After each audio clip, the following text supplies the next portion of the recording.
змилуйся. Всемогутний, спрадвечний Боже, Ти, як хочеш смерти грешних, признаєш, щоб не вернувся і був живий, який послал для нашего избавления единородного Сына Твоего, який нам наказал: просите, и будет дадено вам, шукайте, знойдите, стукайте, и отчинять вам. Да Тебе преподаем с прошлым сердцем и со слезами молим Тебе. Не суди нас, але милостиво отверни от нас праведный гнев Твой, и судишь смертоносную пошесть, что в этот час род людский дочасно не умечимся чай. Змилуйся над нами, Господи, змилуйся над нами, и слава людей Твоих, как жили здоровые погоды Твоих, приказаний, проставляли имя Твое святое.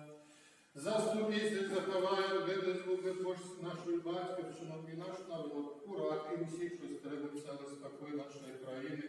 Вибав от ети город і усі городи і вёски, змилуйся, наведай тих, що терпятся в этой хворобы, подними их зложи немочи и дай им здоровье души и тела. Души ж ты, что от этой хворобы, правой веры на Тебе воскресенье уже спочили, супокойся святыми Твоими, где немає болю, ни сугу, не плачу, але життя без колзера.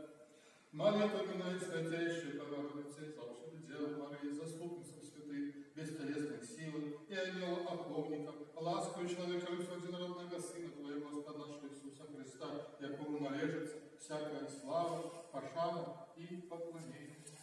Разум за обычным